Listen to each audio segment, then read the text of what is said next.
of view of preparing for competitive exams in time to come, and will create a good foundation for you for things like KVPY and NTSC and other such exams. So let us start by understanding the basics of electrostatics. So this is our second module of physics starting off today.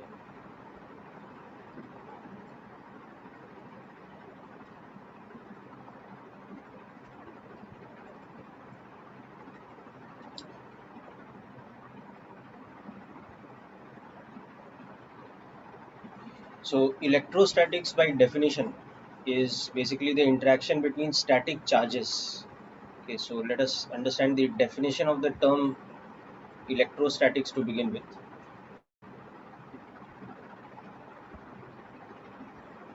It is the interaction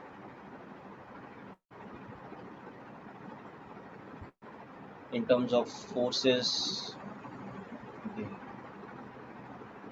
field. We'll discuss what field means, potential energy, etc. between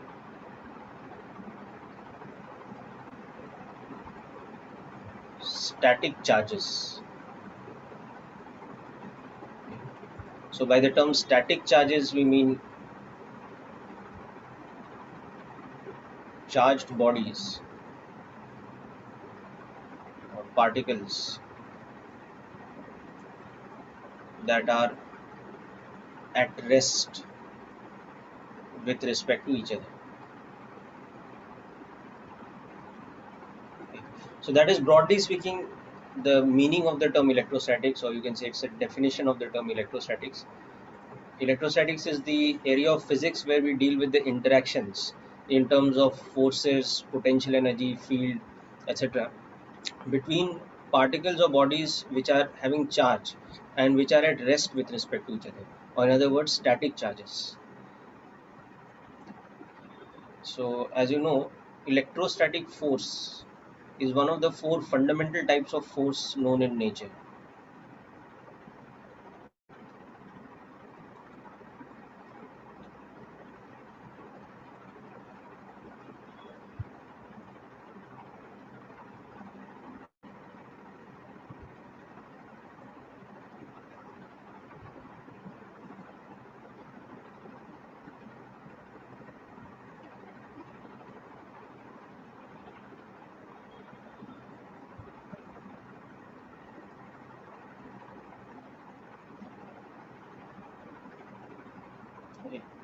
Namely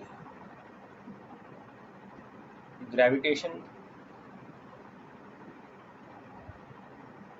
electromagnetism, which includes electrostatics and magnetism,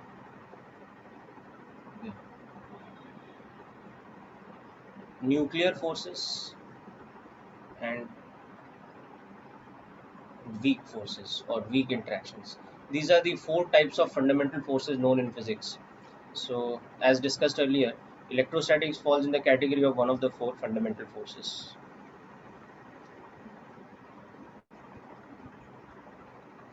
So that brings us to the fundamental nature of the quantity charge.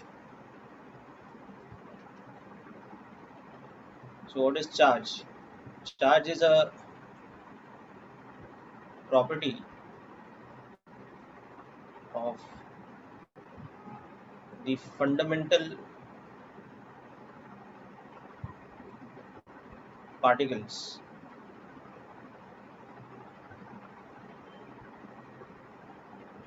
of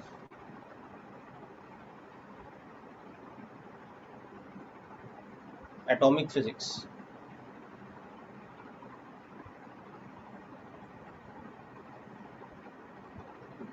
Namely the proton and electron. Okay. So as you know, charge comes in two varieties. Okay. And so this is classification or types of charge.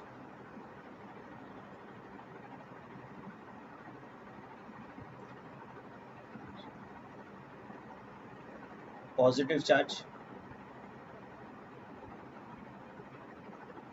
okay, and so-called negative charge. So positive charge is the charge of protons.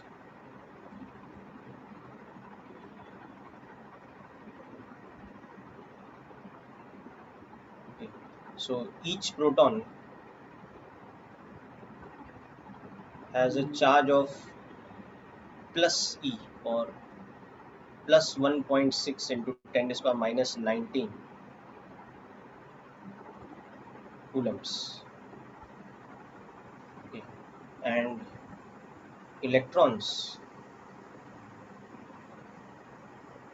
have negative charge. So each electron has a charge of minus E, or minus 1.6 into 10 to the power minus 19 coulombs. So these are the fundamental building blocks of matter. Okay.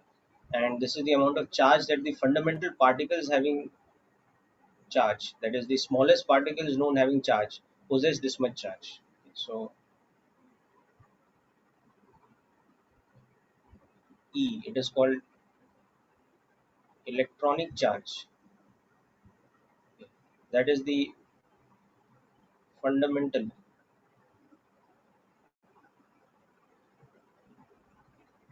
quantum of charge. I'll explain what this means, fundamental quantum.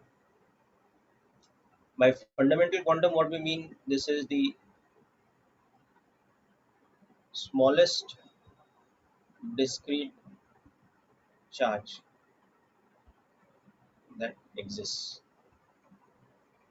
So that basically means that, if we break down an electron and proton, so this is the smallest charge that exists because a proton has charge equal to plus E, an electron has charge equal to minus E, and protons and electrons are the fundamental particles of matter which have charge.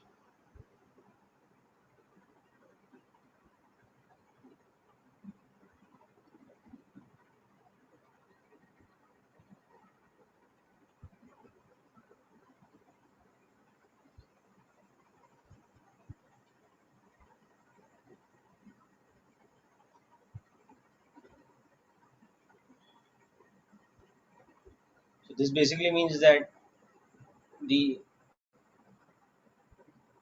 proton or electron,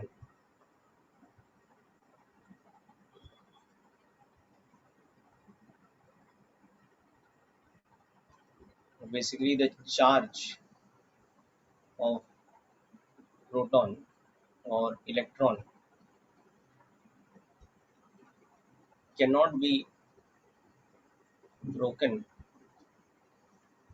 into smaller fragments of charge.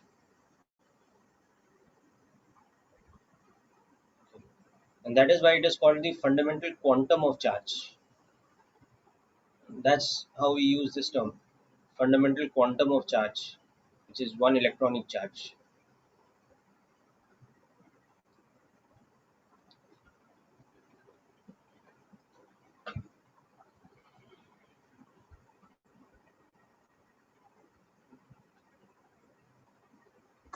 So make a note of this, please.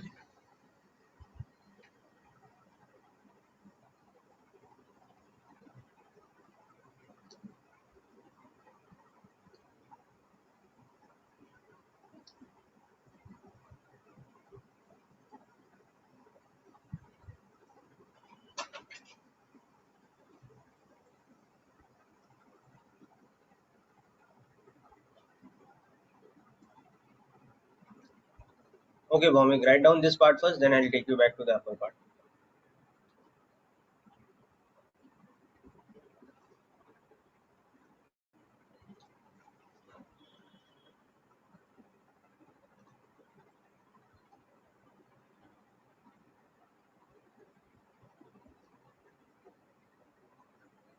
All right, just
Okay, so let us understand more about this concept of quantization of charge, or why we call this electronic charge as the fundamental quantum of charge. So, important concept related to charge is called the quantization of charge.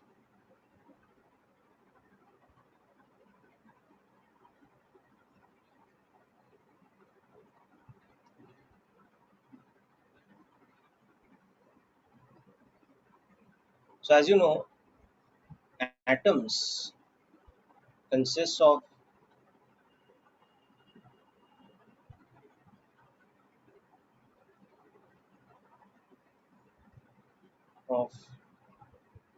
equal number of protons in the nucleus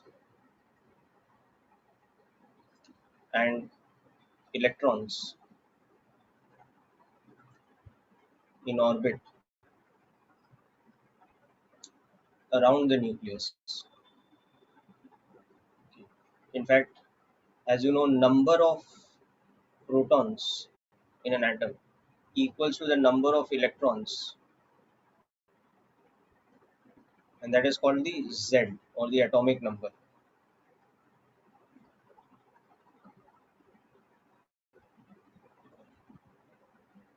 For example, you know that Z is equal to 8 for oxygen, and or Z is equal to 1 for hydrogen atom, or Z is equal to 2 for helium, etc. You know all this. Okay? So what happens is, therefore, atoms are electrically neutral.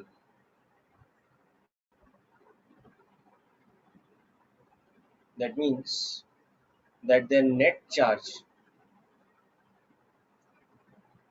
of an atom is equal to zero. Okay. However,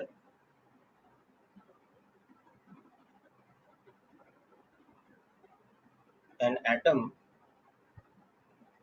having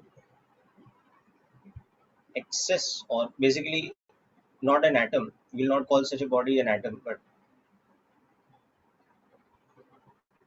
if an atom is given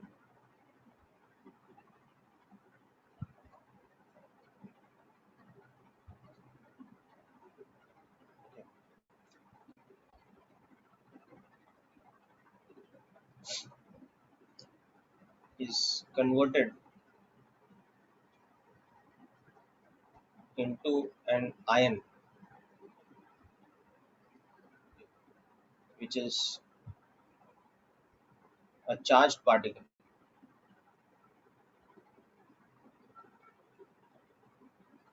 it has either been given excess electrons, example chloride ion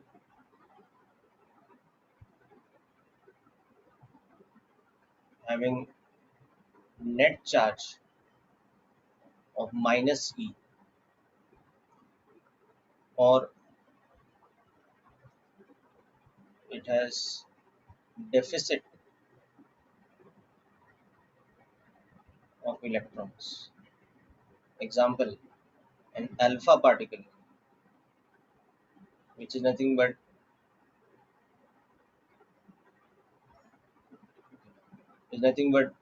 a helium nucleus.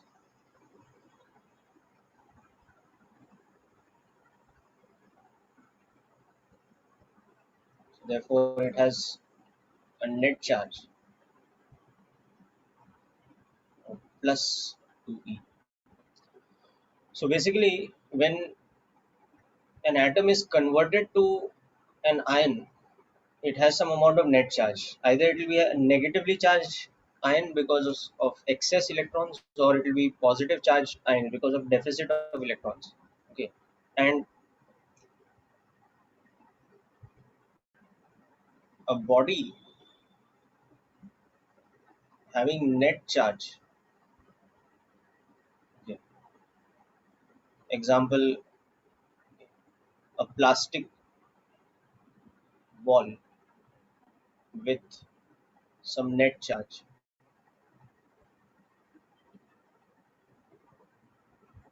q equal to some amount, let's say positive of some n in coulombs, with net positive charge. So any body having some net charge is nothing but is a collection of ions. So in other words, to charge an electrically neutral body into a charged body, either excess electrons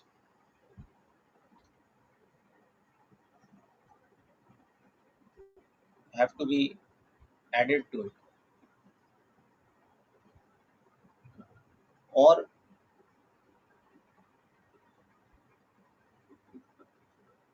electrons are removed from the body.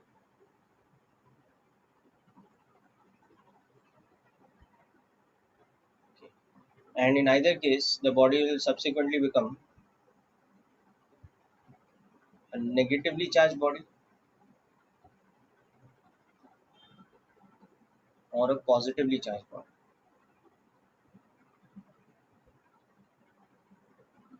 So in the process, what we'll observe is something interesting. Therefore, the net charge of an object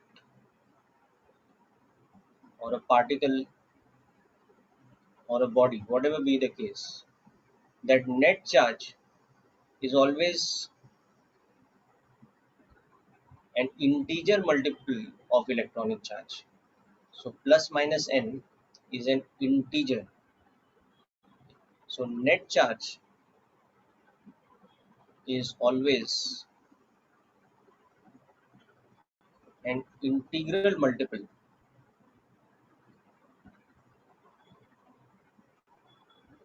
of E, which is electronic charge. So this statement, that net charge for anything is always a integer multiple of the fundamental charge. This statement is called the quantization of charge. Okay.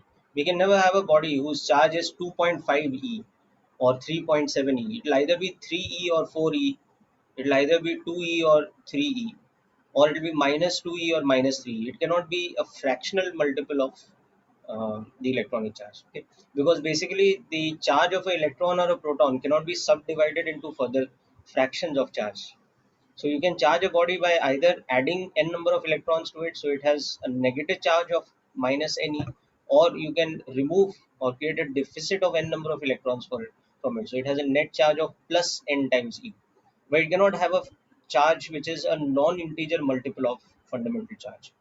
Okay, hence the term E is called the uh, fundamental quantum of charge, and we say that charge of anything, any free charge exists as a quantization of electronic charge, or as a quantum multiple, or as an integer multiple of the fundamental charge E. Okay. So just make a note of this point here. This is important.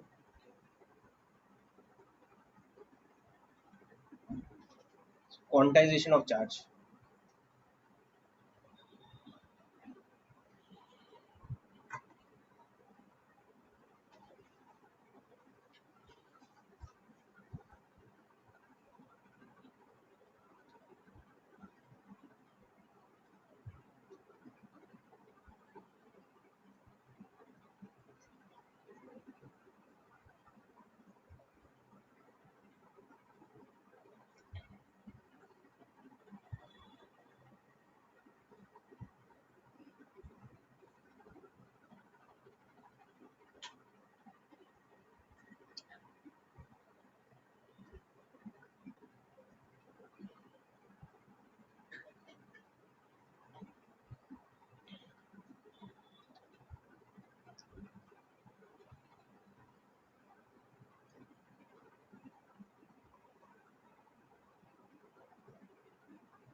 Okay, so it's very simple to understand that the fundamental building blocks of matter called atoms are electrically neutral entities, because the further subdivision of atom into fundamental particles, electrons, protons, and neutrons. So, as you know, out of the fundamental particles of the atom, the neutrons are electrically neutral, whereas protons and electrons have opposite charge, positive and negative respectively. Now, an atom, by definition, is always a fundamental entity which has equal number of protons and electrons. So, it is electrically neutral. Okay, whereas if by whatever process the atom is given an excess of electrons or a deficit of electrons, it gets converted to what we call an ion. Okay, so ion is a fundamental entity which is having some net charge. It can be a negatively charged ion like the chloride ion, or it can be a positively charged ion like an alpha particle or any such other species.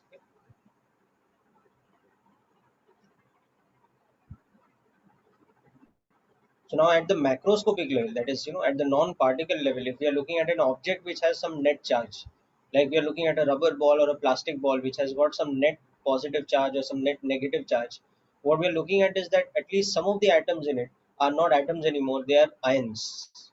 May not be each and every atom is converted into an ion, but at least some of the atoms in such a material would be converted into ions because they've been either given excess electrons or a deficit of electrons. It is not really possible to remove or add protons to a material because the protons exist in the nucleus binded by a very strong amount of nuclear force. So it is not easy to manipulate the protons in an atom or in any atomic species. Any process of charging is always done by manipulating the electrons, either by creating deficit or excess of electrons. Such a material can be given charge. And that is why the net charge of any such body or material or object or particle or whatever, it will always be an integer multiple of the electronic charge. Hence the term quantization of charge, that any net charge of a body will be an integer times E, where E is that fundamental quantity 1.6 into 10 raised by minus 19 coulombs. So this concept is called the quantization of charge.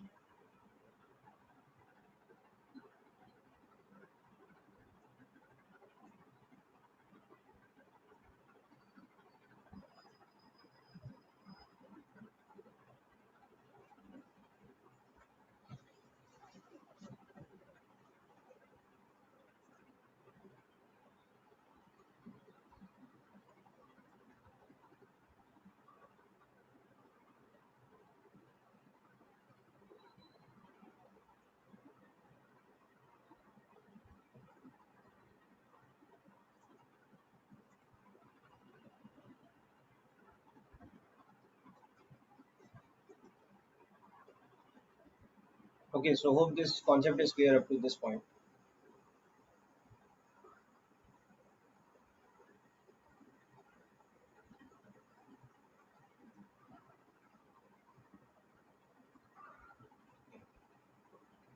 So for example, one of the very standard, you know, physics experiments which is used to demonstrate electrostatics is this one, that if a glass rod is rubbed with a silk cloth,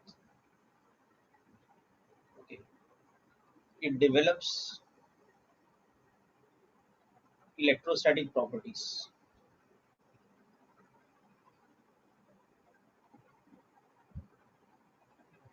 And these can be demonstrated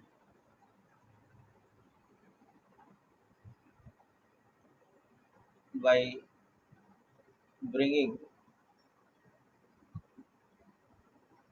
small chits of paper near such a glass rod and observing that these chits stick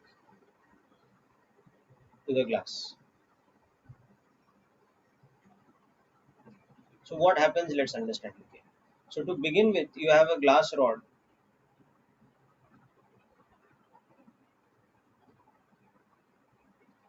which is electrically neutral. So its net charge is zero initially. Why? Because the molecules of glass consist of atoms which are electrically neutral. Okay. But once we take the glass rod and rub its surface with silk cloth. So next, on rubbing the surface, the glass rod with silk cloth, what happens is the atoms at the surface get ionized or develop charge. Okay. Because the friction, okay, generated by rubbing the silk cloth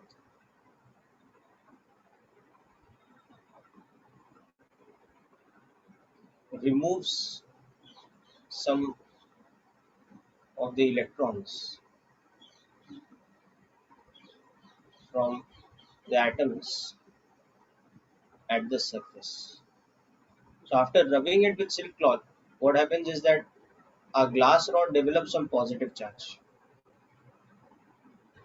So this process, rubbing the surface with glass cloth, this is called charging by friction.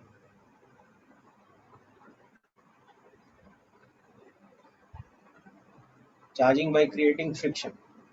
Now next what happens is also something very interesting. Now we have the glass rod which is having charge because we have created charge on its surface by the process of friction. Okay. Now when we bring a chit of paper near it, okay, paper chit.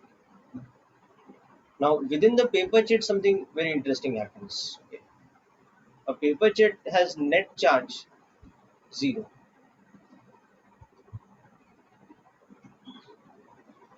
because again it is electrically neutral.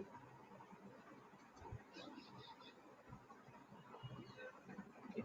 But the moment we bring the chit near the glass rod, what happens is some of the electrons in its surface they come closer to the positive charge of the rod, leaving behind deficit of electrons. So the paper chit, when brought near the positively charged surface,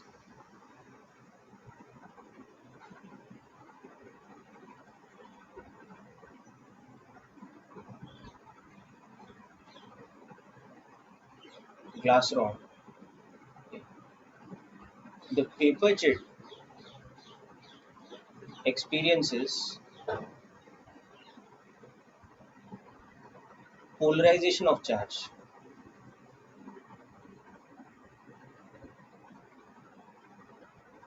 Okay, by a process called induction. This process of creating charge is called induction. So what happens is that the part of the paper jet closer in distance to the rod develops negative charge, and the part away from the rod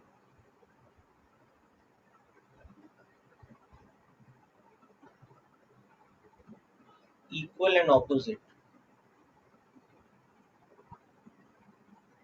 positive charge. Okay, this happens because some of the electrons are polarized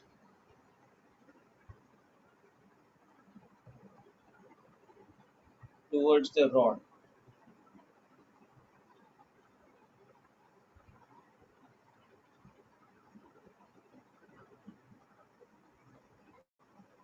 by the strong electrostatic attraction. Okay. So what happens is that the polarization means they migrate to the part of the paper chip, okay, which is physically closer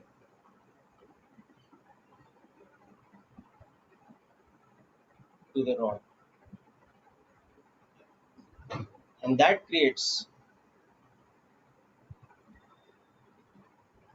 negative charge in that part, okay. Whereas the other part, which is away from the rod, develops deficit of electrons. Okay. So that becomes positively charged. So this process is called polarization by induction. Okay. So just understand this. You don't have to write all this down in detail. Okay. But this is one of the most basic and fundamental type of demonstrations in physics to show the existence of charge and show the nature of electrostatic attraction between opposite charge. So just read through this example. Okay. So this example, there are two important things that we've discussed. One is the process by which the glass rod is charged, which is charging by friction. Okay. By rubbing the silk cloth against the glass rod, we are creating migration of electrons from the rod into the silk cloth by the process of friction, okay, or by the effect of friction generated. And the second is that the process of polarization of charge in a body due to induction from another charge. Okay. And that is what is happening to the paper chits over here. We are not rubbing the paper chits against the glass rod, so there is no friction generated over there. But at the same time, we see that the paper chits, which are otherwise electrically neutral, they develop a property by which they are getting attracted by the glass rod. So there is some charge on their surface. So what happens in this case is the polarization effect, that because of the presence of the positively charged glass rod near the paper chits, there is a within the paper chits there is a redistribution of how the electrons are within the body. The electrons migrate closer to that part of the paper chit where they migrate closer to the glass rod. So they come and accumulate at that corner of the paper chit which is closest to the rod, and therefore the other corners of the paper chip which are further away from the rod, they now have a deficit of electrons. So there is a polarization of charge within the paper chip, and that is further the phenomena which creates the electrostatic interaction between the glass rod and the paper chips, whereby the paper chips stick to the glass rod.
Okay, so is it clear now? You've finished writing this down.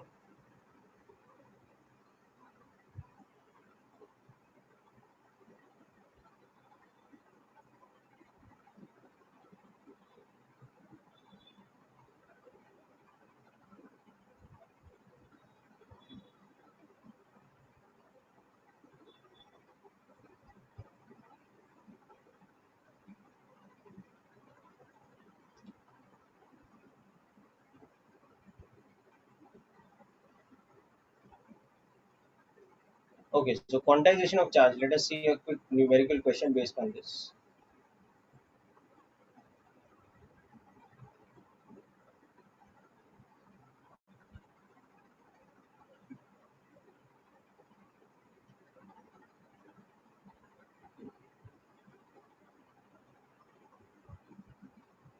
So a rubber sphere has a net charge of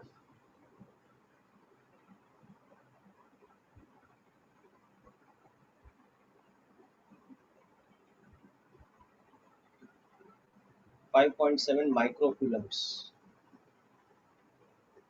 So,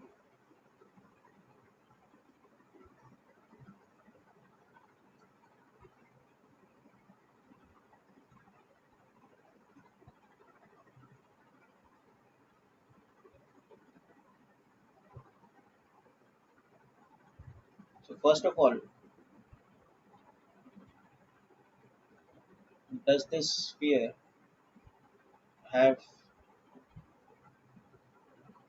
an excess of electrons compared to protons, or a deficit? Okay. And calculate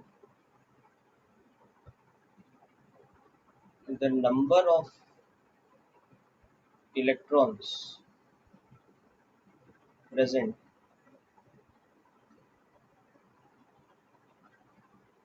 in excess or deficit to the number of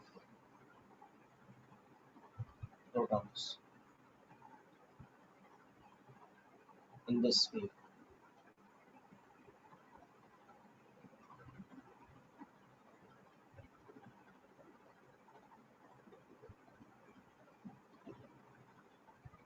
Just work this out.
Correct. So very good. These calculations are correct. So firstly, you can see that the net charge is positive. Okay. So that means that there is a deficit of electrons. Okay. So secondly, you can see that this net charge will be n times e, where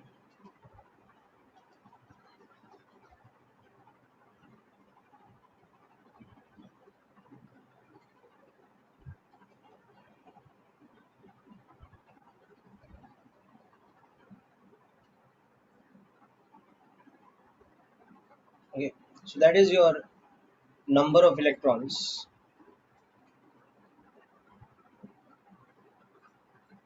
in deficit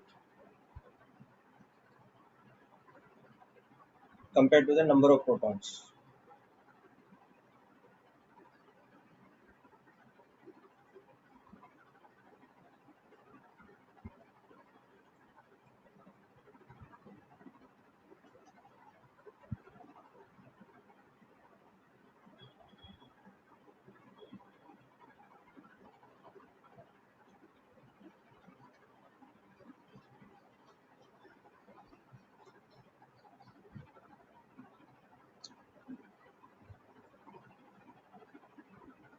Yes, very good, Aparna. That's correct.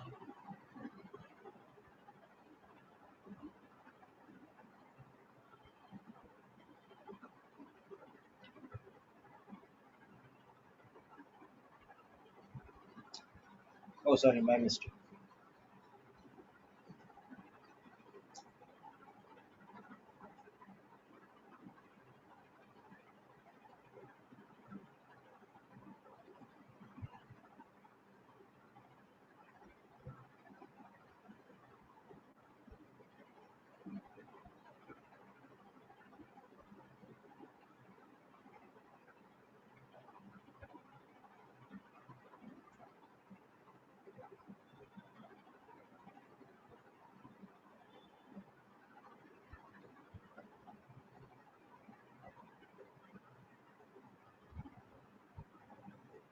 More on a number like this. Okay.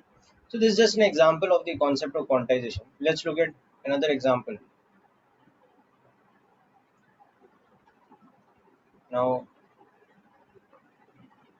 a copper block of mass 100 grams, okay, is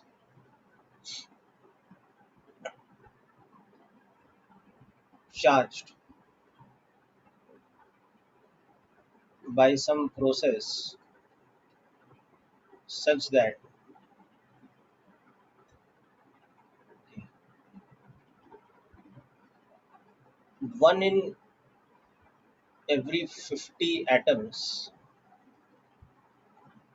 loses one of its valence electrons. Okay. So as a result, the copper block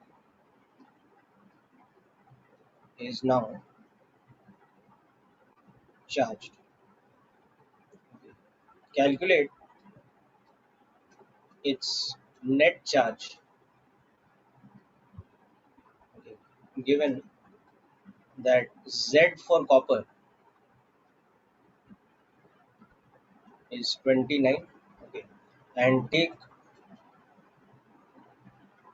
mass number, that is molar mass of copper, to be 64 grams per mole.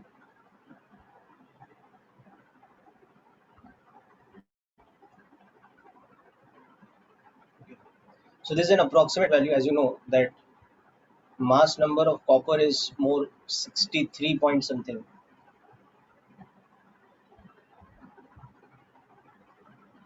63.54 or something, but we'll take it as approximately 64 in atomic mass units. So grams per mole it is like this. Okay, take this. Uh, Also take Avogadro's number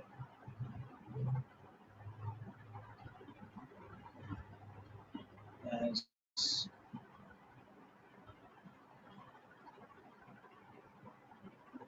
just so that we can do the calculation more easily. We'll take some approximate values.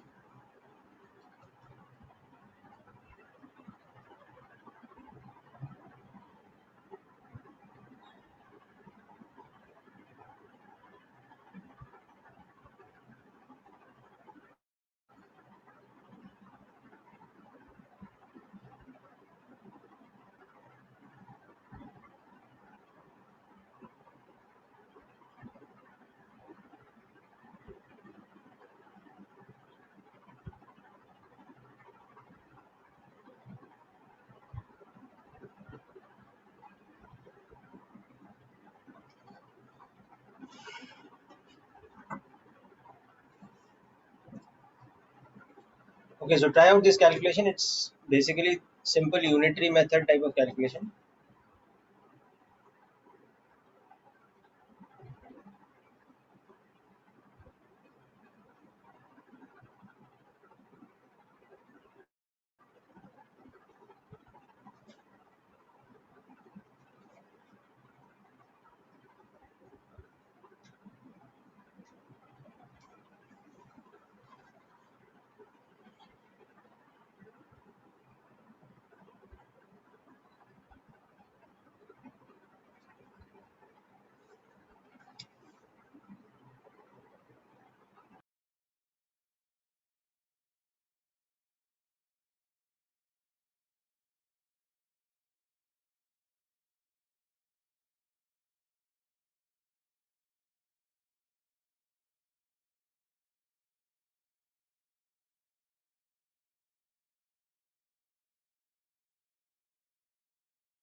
Okay, so see only one person has sent a message. Okay. No, you have to find the charge in coulombs only. No? So take the charge of one electron is 1.6 into 10 raised per minus 19 coulombs. Apana.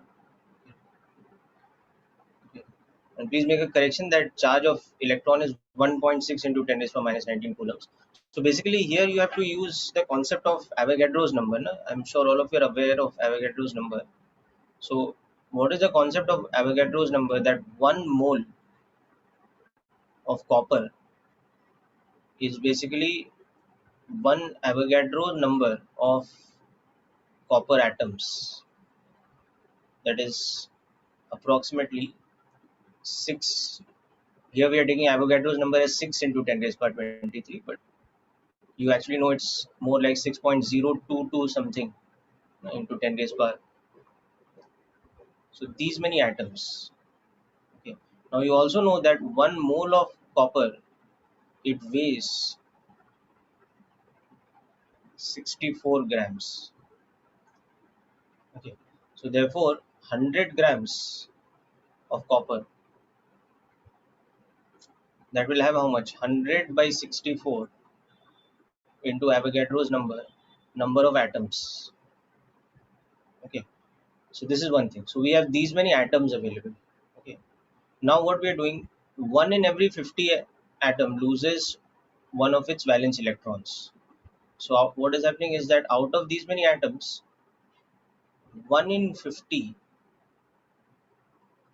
atoms loses an electron.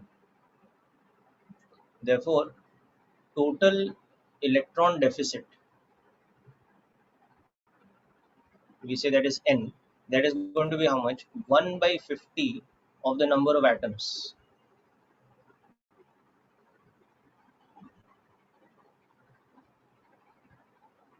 This is the total electron deficit. What? So the charge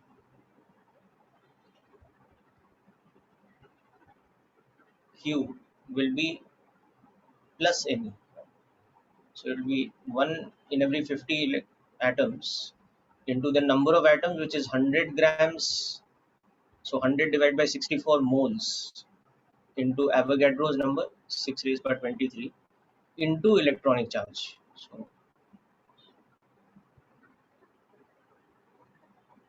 So this is the charge in coulombs. Okay. So the net charge of the copper block will become this much. Okay. So that is, now we can start doing the calculation. So this will become 6 into 1.6 divided by 32, okay, into 10 raised power 23 minus 19. So that is becoming 4 coulombs. So that is going to become,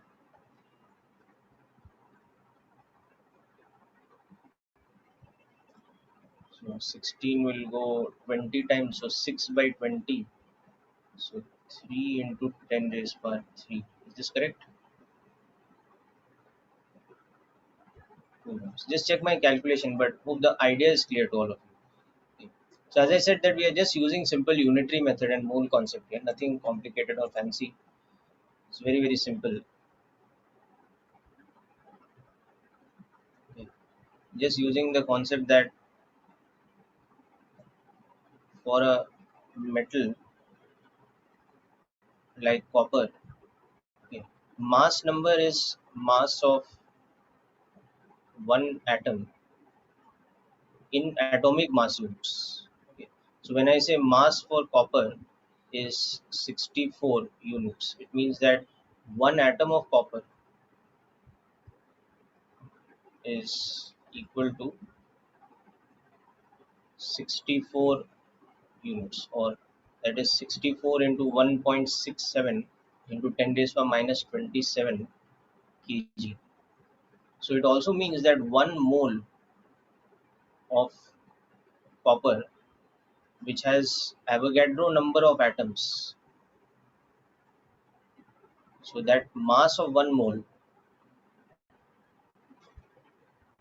will actually be 64 grams, because it will be 64 into 1.67 into 10 raised power minus 27 into Avogadro's number in kgs. Okay, so that you'll see will come out to be this.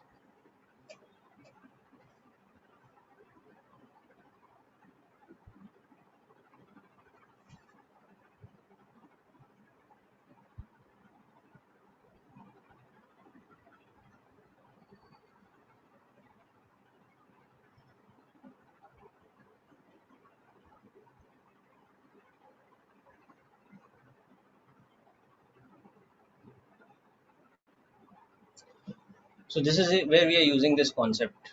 You can see is that we have 100 grams of copper. So that has how many moles? So 100 grams of copper is 100 by 64 moles of copper. So that consists of these many atoms of copper. Now from each atom, we are not removing electron, rather 1 in 50 atoms is losing 1 electron. So the total number of electrons which are getting in deficit is 1/50th of the number of atoms. So the total charge is number of electrons in deficit multiplied by electronic charge.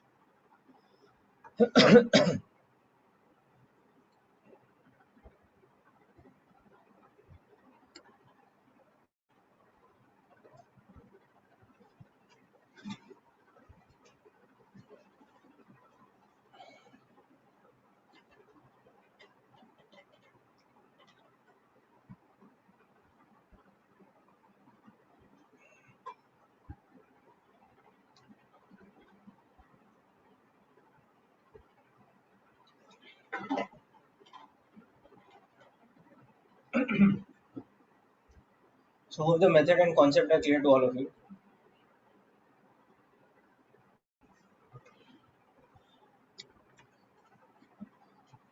Okay. Now from this we move on to the first fundamental experimental concept of electrostatics.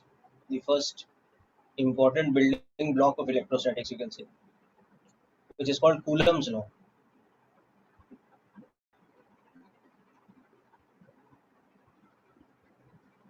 So this is one of the very famous laws of physics. Coulomb's law is the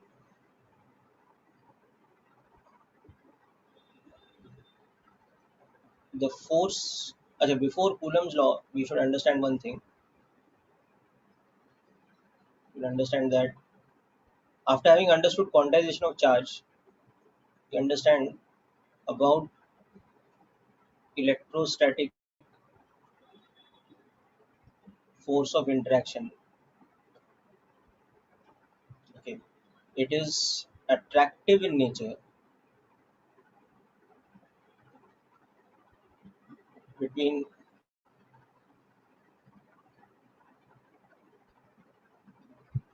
two particles or bodies of opposite charge. So if we have one body which is having positive charge, another body which is having negative charge, then the type of interaction between them will be attractive. Okay. So if we have body A and B,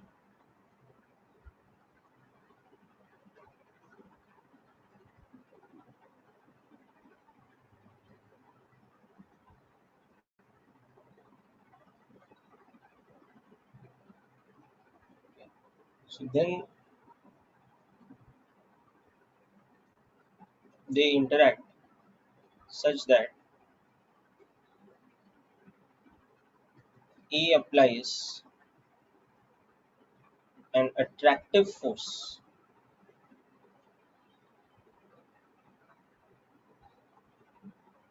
on B, and B applies an equal and opposite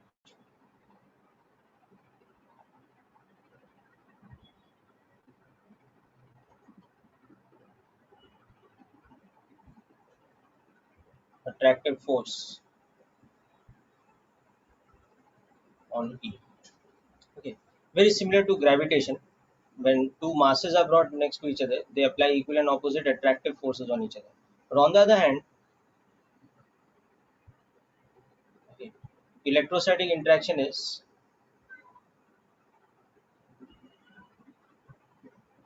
repulsive. This is something which does not occur in gravitation between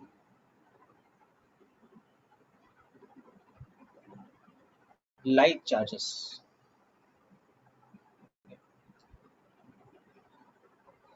So if we have a situation where we have two bodies which are positively charged, okay, or we have a situation where two bodies are negatively charged, then they will apply an equal and opposite repulsion force on each other.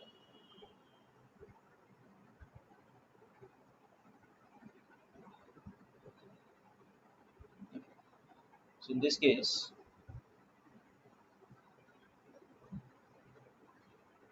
bodies with like charge,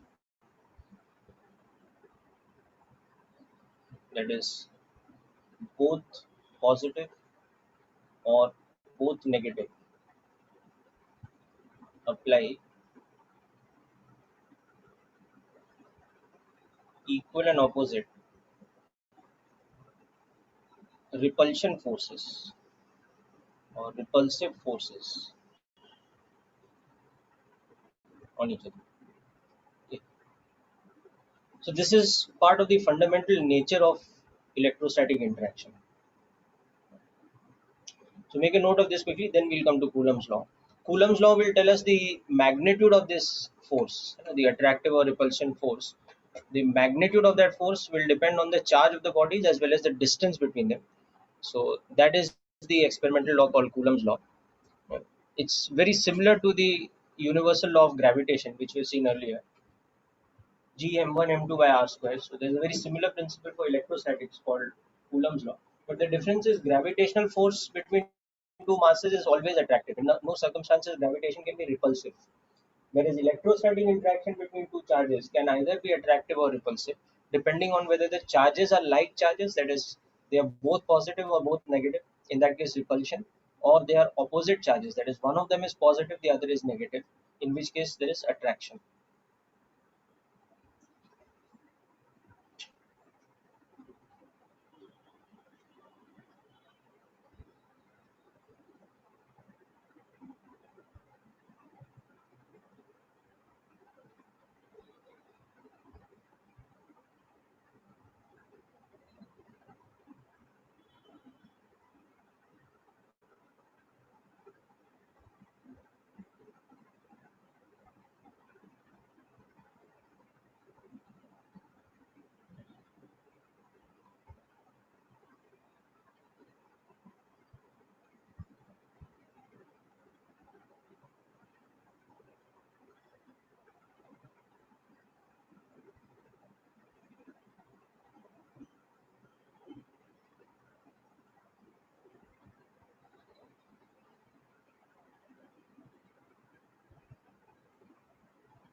Okay, now with this we come to the main important formula in electrostatics, which I was telling you about, which is or the main experimental law, which is called Coulomb's law.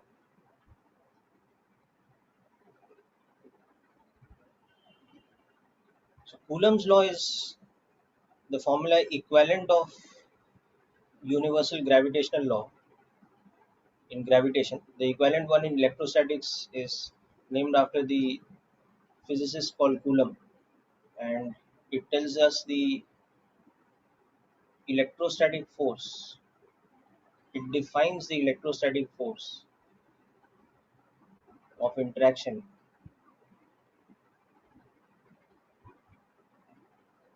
between two charged particles, okay, of charges q1 and q2 kept at a distance of r. Okay. So if we have one charged particle q1, the other charged particle q2 kept at a distance r, then we will show the force vector with the direction that I'm showing, which is repulsive. But it can become attractive also if we get the product of the charges as a negative one. So the magnitude of this force is given by a formula that it is a particular constant into q1 q2 by r square.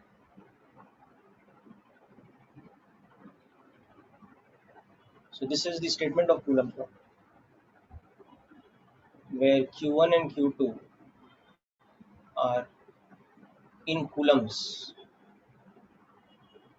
okay, with sign.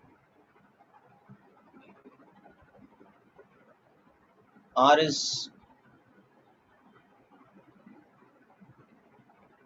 the distance between the particles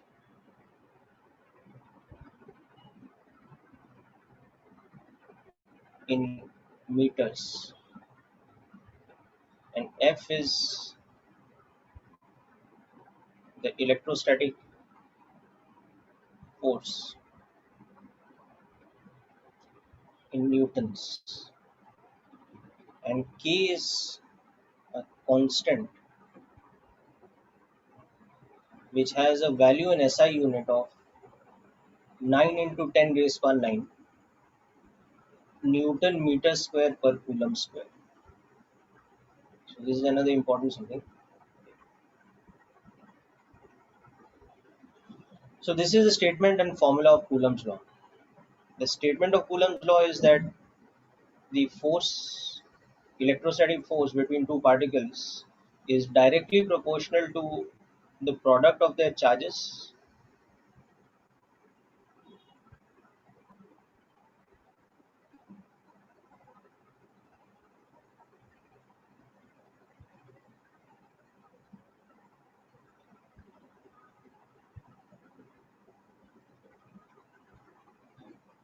and inversely proportional to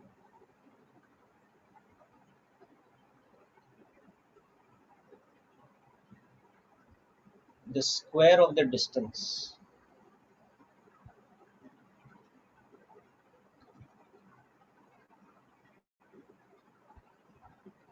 So that is Coulomb's law in words, that this force is directly proportional to product of charges and inversely proportional to square of distance. So in terms of formula, it becomes this.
Okay. Now, before we conclude, very important here to understand about the sign of the charges and the direction of force. So in this formula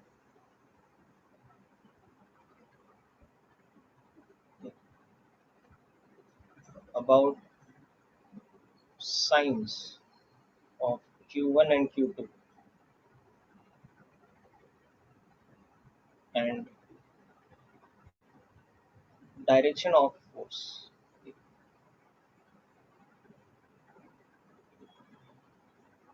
If Q1 and Q2 are like charges, that is, either both are positive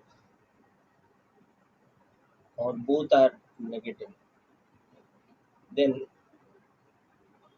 F is with positive sign, because Q1, Q2, the product will have a positive sign. So this implies when F is positive, it implies that the force F is repulsive.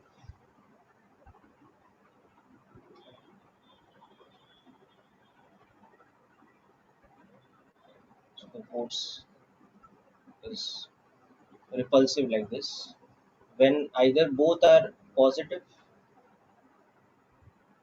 or both are negative.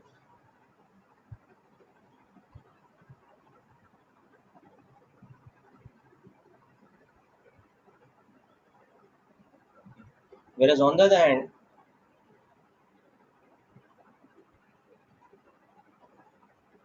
if charges are opposite, that is either Q1 is positive and Q2 is negative or vice versa,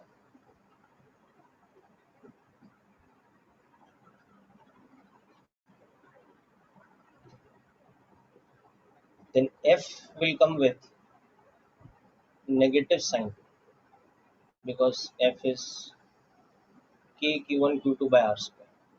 So the negative sign, what does that imply? So negative sign will imply an attraction force.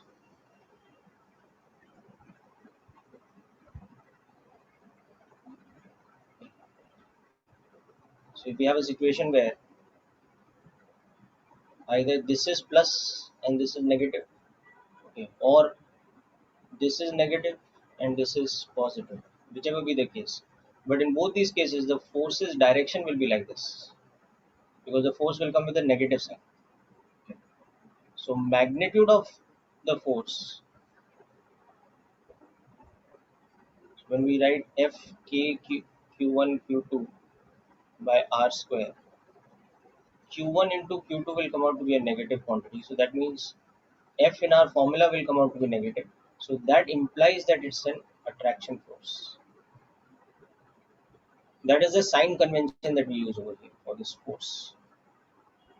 Okay. Whereas when they are like charges, F comes with a positive sign. So the sign convention is that positive sign means it's a repulsion force.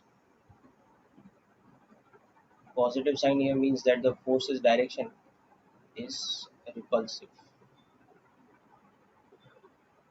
Okay. So just make a note of this, and with this we conclude the first lecture of electrostatics.